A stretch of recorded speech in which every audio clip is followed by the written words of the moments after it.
First, a little bit of housekeeping.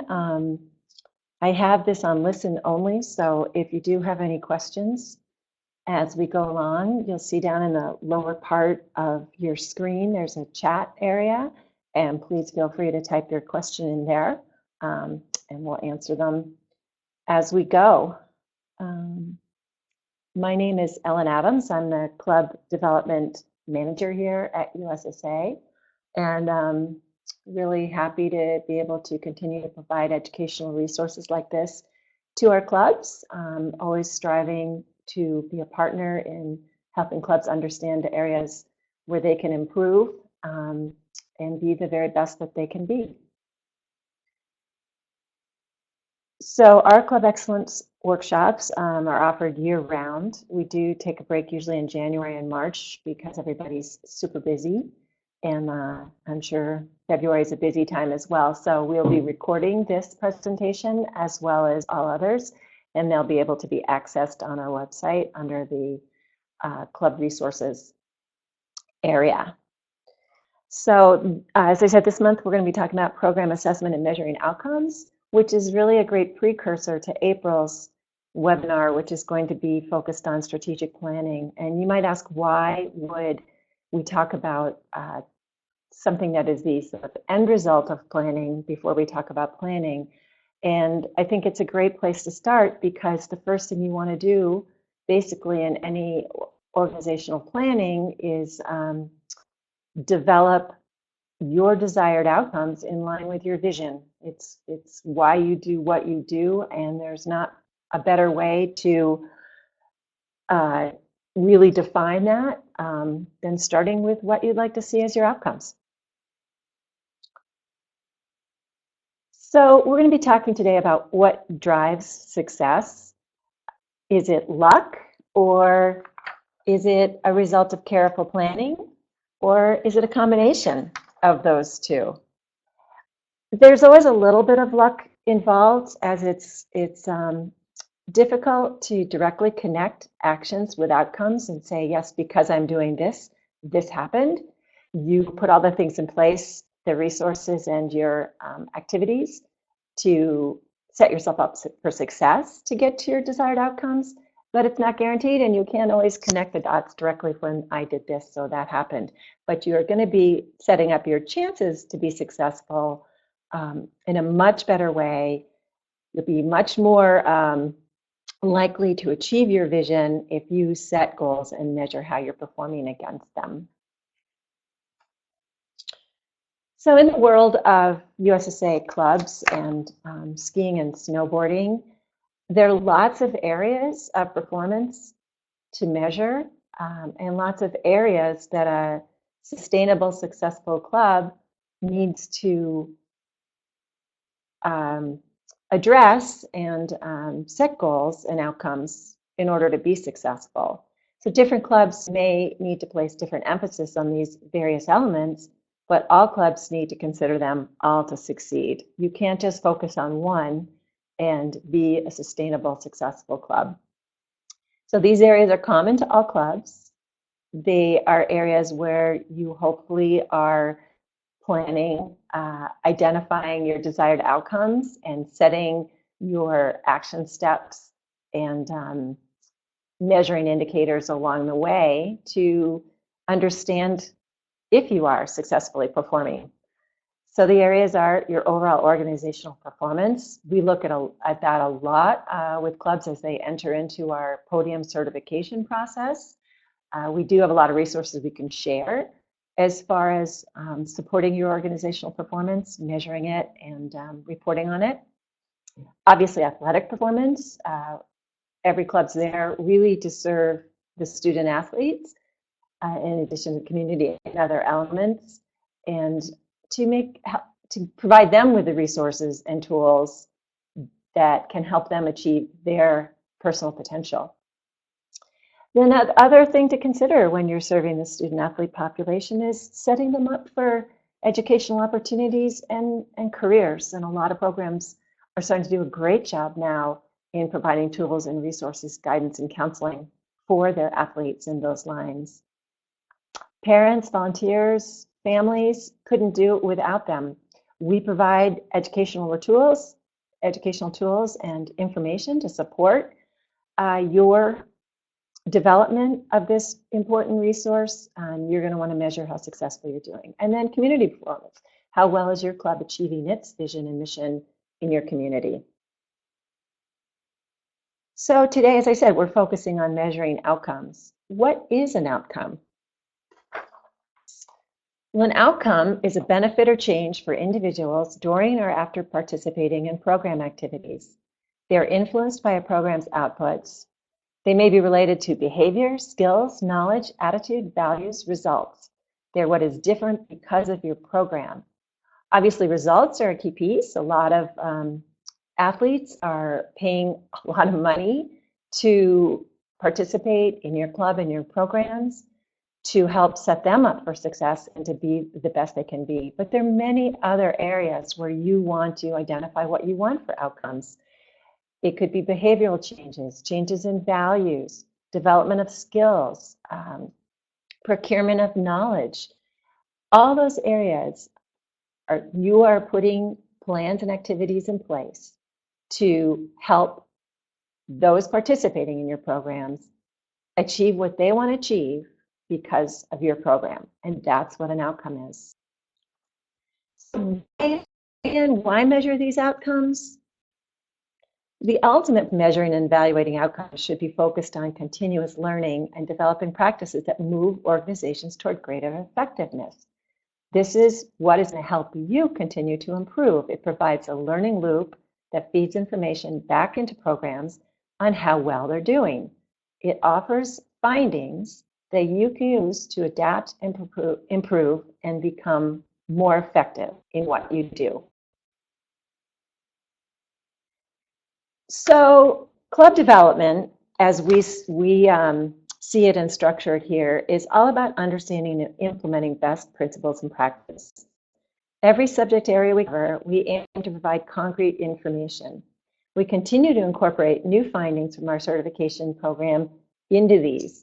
So in every area of performance that is assessed through the certification process, there are guiding principles and established best practices. And as we move further into the certification process and have more clubs certified at high levels, we're collecting some incredible data that is helping us revise, improve, and edit some of these recommendations for best practices. So it's a dynamic process, never static, always continuing. We are always continuing to improve this area as well. So the principles of outcome measurement are, first, your system is tied to the vision of the organization. Everything you do is tied to your mission and vision. The outcome measurement is specifically tied to your vision because your vision is where you're going. It's where you want to be. It's not what you do, but it's where you see yourselves in the future. So your desired outcomes are what is going to help you achieve that vision. You want your outcomes and results to be clearly defined. You probably are going to start with one or maybe just a few if you're not already tracking outcomes. We'll talk a little further into this presentation on how you identify and prioritize what you want to start with. Pretty simple and pretty clear. Along the way, you're going to use performance indicators. They're simple, valid, reliable, affordable, relevant, and timely. And these indicators are what you use to help you understand, are you achieving the results that you set out to achieve? How are you doing against your goals? These are tangible, quantifiable indicators that you should be tracking and reporting on. Make sure those indicators are being reviewed and improved on an ongoing basis. Monthly is a reasonable time period to check in, look at them, update them, and then share them with your stakeholders. And then ultimately, when you see where you are, where you stand up against your outcomes, you need to communicate and document that, because that is really your benchmark as to how you're performing against your vision. There are some words of caution. This is not a perfect science. It's ultimately very valuable and very important and very necessary, but you will find along the way there's some things that are difficult to measure. So we call those soft outcomes, and they can be just as important as metrics that everybody is striving to define and communicate. Soft outcomes are things like building relationships within your communities. Very, very hard to measure, but super important to the success of your club. Measurement can't take the place of judgment and managerial decision making. Measurements is good data, but it's a piece of your decision making. Managers still need to apply critical thinking skills to the information. Outcomes may take years to materialize. This is part of life in a nonprofit organization or in a ski or snowboarding club. There are going to be immediate outcomes that you can identify and celebrate, and there will be short-term and long-term outcomes. And some of those long-term outcomes will take years. An example here at USSA is I mentioned that we're collecting a lot of data through the certification process, and one of the things we're really excited about is we're connecting that on training volumes and practices. And we've taken that information and we've synthesized it and we've analyzed it, and we're comparing against what our training systems and volumes recommendations currently are, and we're in the process of revising those.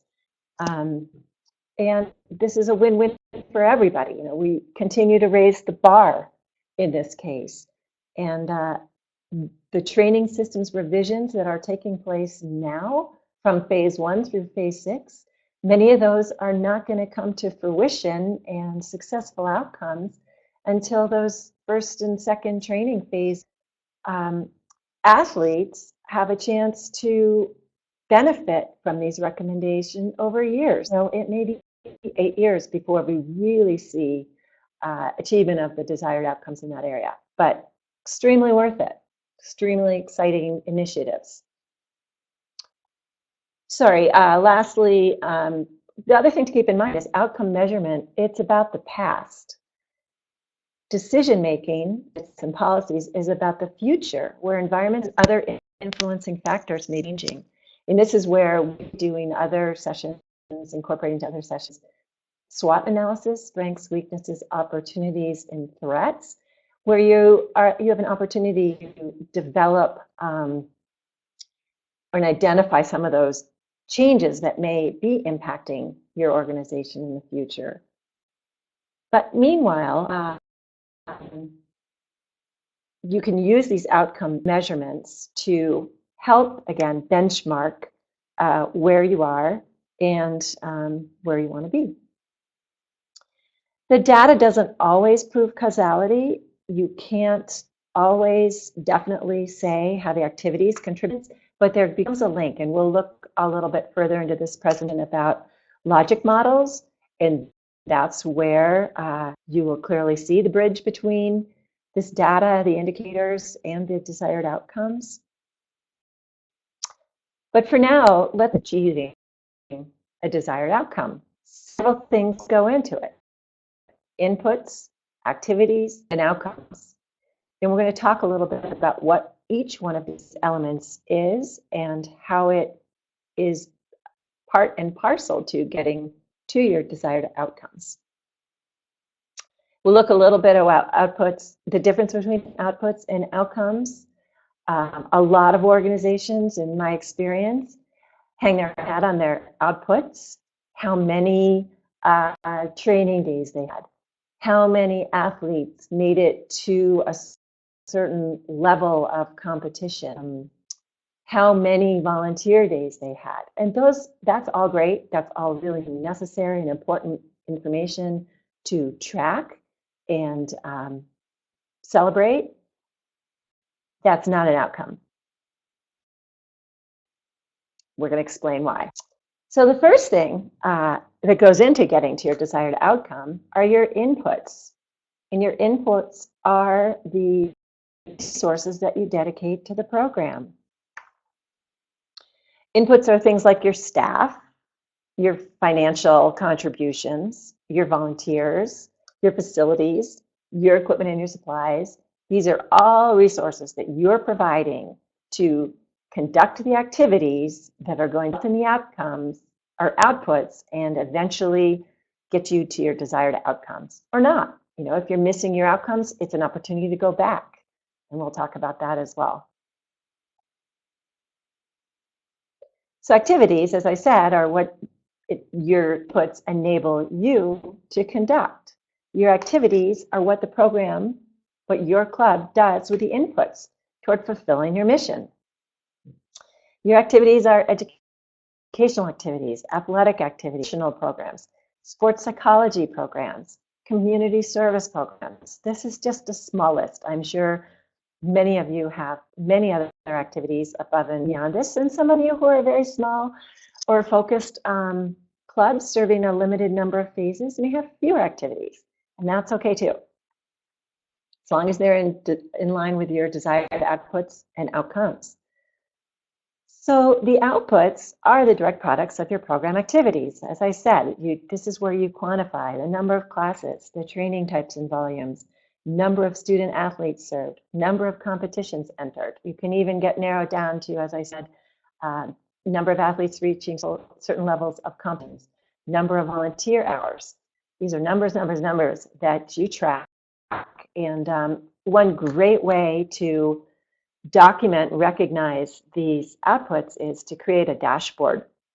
I've been practiced using a monthly dashboard, and it's a great tool to, in a very visual way, represent how you're doing against your goals for board meetings, staff meetings, sessions like that.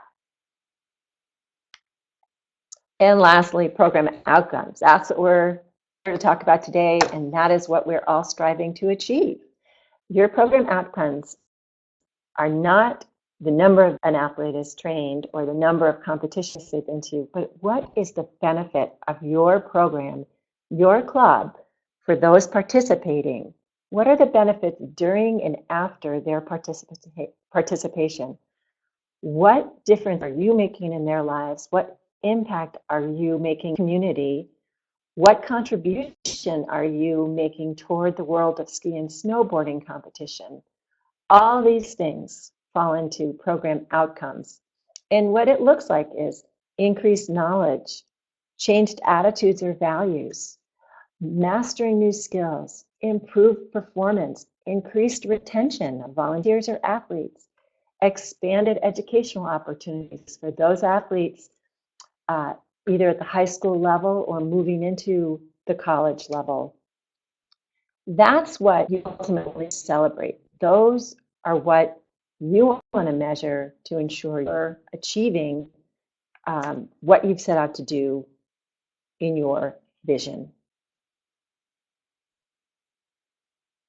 So being able to demonstrate that your efforts are making a difference pays really important dividends for your club. It goes back to that luck or planning and reaching your desired outcomes. And some of the benefits of really measuring and being able to track and report on your outcomes is it's going to help you recruit and retain talented staff. They're going to see the successes and the impact that you're making as a club, and they're going to want to come work for you.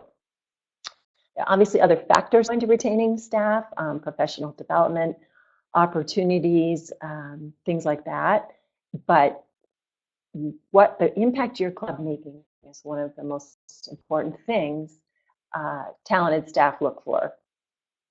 Enlist and motivate able volunteers. You know that your club can't put on events, competitions without that pool of volunteers.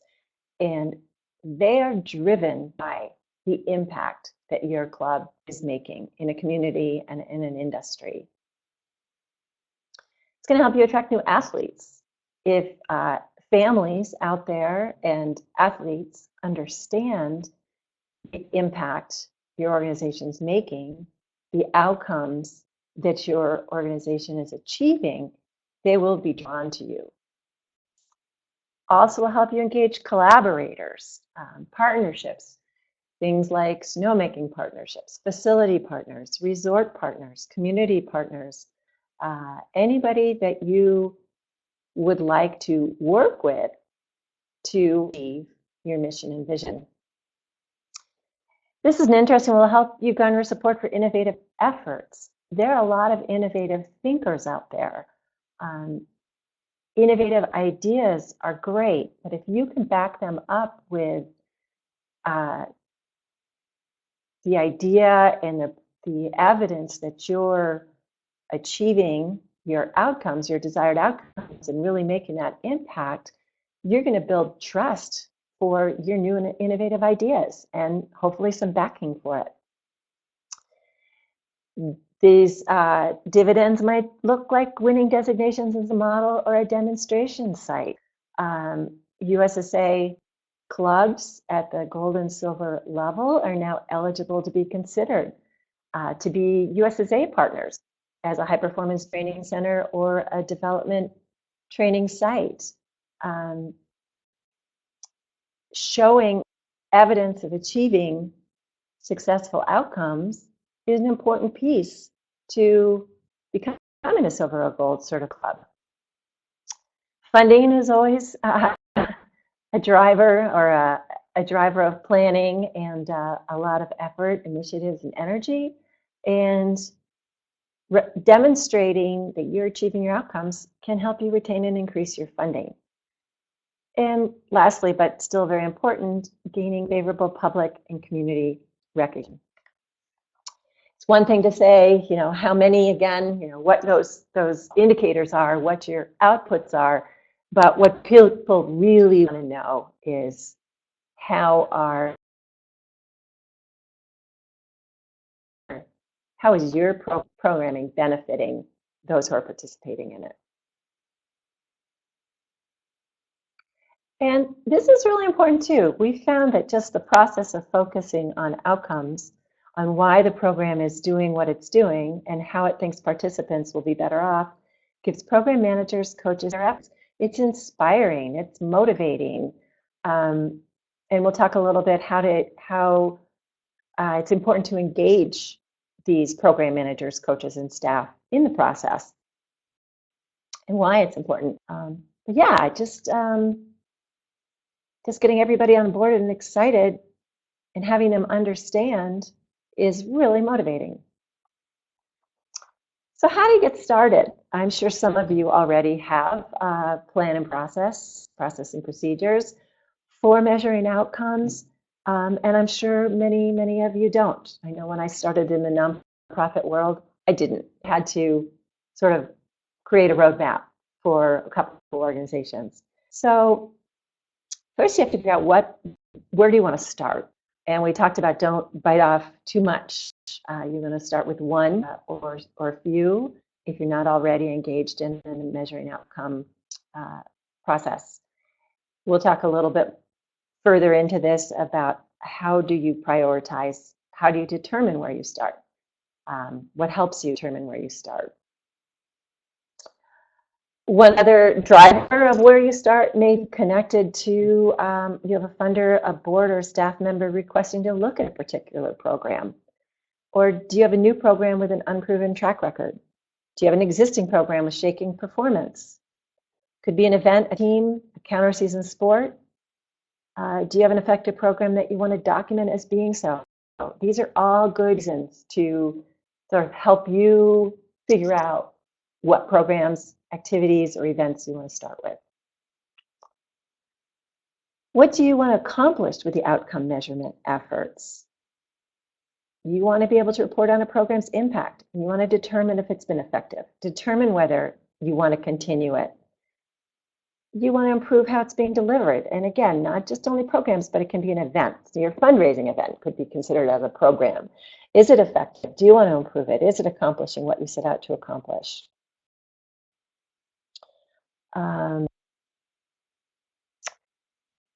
Who will be involved in the measurement team for the planning and implementation?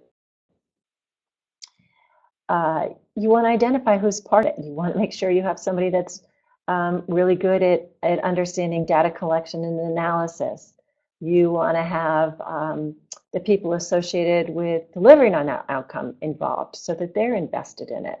Who will manage the process? Who in your organization is going to oversee this? Because without somebody designated and accountable for it, it's not as likely to happen successfully.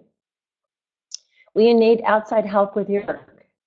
Sometimes you can find you didn't know you have a board member. Hopefully, you know, when you're onboarding your board members, hopefully you're understanding what their strengths and experience are. Or even before that, when you're developing your board matrix to understand and identify areas of need you have for experience and expertise as you're recruiting board members, you are identifying maybe somebody that has strengths with strategic planning or outcome measuring. But if not, if you're not developing and involving your board in that way yet, ask and see if there's anybody there that has experience with this that can help support, or they have a specific interest in tracking indicators and measuring outcomes. You can also look into your community. There are people out there with experience who would love to support you. Some may charge a fee, and some may just do it because it's an interesting and exciting project for them. As far as additional costs, you definitely want to include in your budget if you're going to be incurring costs. Certainly going to take some time of your staff and account for that. I'd say an industry standard is about 5% of your program's budget initially goes toward developing an outcome measurement system. That's a reasonable number. Once your system's implemented, that cost will go way down. And then what's your timeline? Is it an annual timeline? Is it biannual? Just important to set those parameters from the start. Results of outcome measurement show not only where programs are being effective for participants, but also where outcomes are not as expected. Gives you an opportunity to identify staff and volunteer training needs, develop and justify budgets, help prepare long-range plans, focus board members' attention on issues. Even if the major impetus for your club's involvement in outcome measurement is to satisfy stakeholders, your top priority in developing the system will be its value as a tool for program improvement. Make this a participatory process. You may find that some of your staff have previously seen outcome measurement used as a response to poor performance or part of a corrective action plan. They may feel their programs are under attack or scrutiny. And the best way to allay their fears is by involving them. Results have the greatest likelihood of being used if the people directly involved have meaningful participation in the design and the implementation of the process. Use it constructively. Use it to improve your programs. Engage them so that they understand they are a valuable resource in helping you improve all programs. So there are key phases of outcome measurement. First, you want to identify your outcomes and develop performance indicators. We'll talk a little bit about how to do that. We touched on it, but I can share a little bit more with you. Second, if you haven't already, you want to create and implement a data collection plan. You gotta keep it as simple as possible, but that data is what's going to help you understand if you are taking the right steps in advancing your initiatives as you've set out in your goals. You want to analyze the data, communicate the results, and then reflect, learn, and do it again. Dynamic process meant to continue to drive your organization forward and continue to bring improvement to your overall organization and programming. So needs assessment is one driver for measuring outcomes and also identifying priorities for where you want to start. You said there may be a funder, a board member, a stakeholder who has a vested interest in seeing outcomes be measured in a certain area. But also as an organization, when you look at what your priorities for improvement are, that can help you understand what outcomes you want to prioritize as measuring. So it could be organizational performance overall, the program athletic performance, career and life performance, parent family volunteer performance, or community performance. That goes back to that slide of you want to measure success in all these areas. Some may be more critical and important than others, but they're all areas that you want to track and measure success.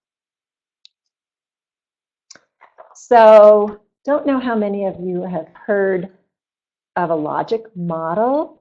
It's really just a simple table that helps you chart and track your progress. Once you've identified the need of the program that you want to measure outcomes in, that's where you start. And then you're going to look at inputs, activities, outputs. But first, you want to start with outcomes. This logic model is a working document that's subject to change as you learn more about what works. You're not just going to plug stuff in there and then look at it a year from now. It's constantly being reviewed and amended and revised. It's a really useful planning tool. It's presented in a clear graphic format, in a precise language, and it's a representation of the linkages between program activities and the changes that those activities will produce. It helps you see whether there's any logic to your program. Again, is it going to sheer luck? Are you going to kind of use the roulette wheel, or are you going to have a roadmap? It helps you see whether the connections between what you do and what you hope to achieve make sense. It provides greater clarity and helps tell the story of your program. You can create a logic model to organize a great deal of information about your technical assistance and your, not technical assistance, your inputs, activities, and outputs. As you can see from the example here, a logic model is a great way to tell your story. It describes the resources you need, the activities you plan to carry out, the products of those activities, and the resulting impact you intend to achieve. It's often helpful to use the development of a logic model as a program planning or a design tool, as it can help you think through what it will take to achieve the outcomes you have in mind. The completion of your outcome model signifies success, yay, in accomplishing the first phase in conducting outcome measurement. You've articulated what you want to accomplish and how you plan to go about making that happen. Along the way, don't forget your peers. You have a lot of internal resources, stakeholders you can draw on, partners you can consult with, but I'm a firm believer, and we're a firm believer here at USSA, that collaboration among clubs is an amazing resource and tool. They have missions similar to yours, many have visions similar to yours, and by pooling your different perspectives and experiences, it will help you identify a more comprehensive and focused set of desired outcomes. An example for us here at USSA is through the certification process, we are starting to use a team of peer reviewers, so leadership from clubs, to help in the review and evaluation of clubs that are going through the process. And this is just a great opportunity to share ideas, talk about ways to collaborate, share best practices, what works, what doesn't work, and everybody comes away with enhanced knowledge and information. So don't hesitate, if you're not, to reach out to other clubs and talk about what are they using for desired outcomes, what are they tracking on, and what are they measuring. And then maybe as an industry at some of our community forums and conferences, we can share these conversations and projects that you've undertaken. So we talk a lot about indicators along the way. You know, how do you document those outputs that are happening? We refer to them often in the nonprofit and the for-profit world as key performance indicators. Again, this is a perfect opportunity to track these, report on them monthly to your stakeholders and your board of directors. Give them a visual dashboard and a quick snapshot of where you are against your goals. If there's any course correction needed, support needed, it's a great opportunity and catalyst for discussing those. So these indicators, which are your results, your quantifiable results that are driving you toward successful outcomes, are used to serve as a bridge between the intended outcomes and the actual data collection process. So remember, outcome is the difference you're making, the impact you're making, and an indicator is the data that's directly representing the activities that you are conducting in order to get to those outcomes. And I broke it down here, just an example, to sort of a smaller, not quite so high level outcome. If you identify, for example, that you need to increase your scholarship funding and capabilities, scholarship funding capabilities and opportunities, actually that a successful outcome there is going to be a driver toward making a bigger impact to a larger number of student athletes in the future. But if that's one of your needs that you've identified, some of the indicators that can show you that you're being successful toward accomplishing that could be an increase in the overall number of sources of funding that can be applied to scholarships, and then ultimately the increase in the total dollars directed toward scholarships. Those are things that are very easy to measure and report on, and to get you toward increasing those funding capabilities and opportunities. So at the end of the day, when you are wanting to represent you've successfully achieved these outcomes you've set out to achieve, it's really important to communicate those results. This is a tool for telling your story, which is so important in so many ways, whether you're building a case statement for a capital campaign, or you're recruiting more students, or you're trying to attract and retain really high quality staff. You need to communicate the results. Some of the ways to do that are on your website through dashboards, stories, reports. Other ways are through media. I'm sure you all have connections to your local media network, and we can help offer suggestions too if you need suggestions in that area, with press releases, enlist bloggers, any way you can think of. Presentations to stakeholders, boards, partners, funders, share and celebrate these results. And again, in some cases, as we said, if you hit the mark and you're not where you are, presentations to those stakeholders can also help you understand course corrections and things you need to improve in order to get where you want to be. And then identify a program champion. We all have them. Someone who's benefited from your programs to participate in community panels, outreach activities, events, fundraisers. Use them, get them on board. And if they need any coaching or presentation skills and championing your skills, make sure they get that support. And at the end of the day, reflect, learn, and do it again. Look at your data collection. Was it collected in entirety and at the right time? If not, what can you do to change that, to improve that? Your data analysis, was it easy to understand? Do you have the right person looking at it and analyzing it in an efficient and effective manner? Your logic model, is it accurate and complete? Is it showing you what you need to see? Your outcome measures, were they feasible? Did you set the right things to measure? Did they capture the data that you intended them to? Did they illustrate the success and impact that you were striving to achieve? And lastly, communication.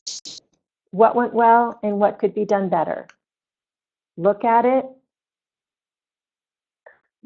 adjust it, do it again.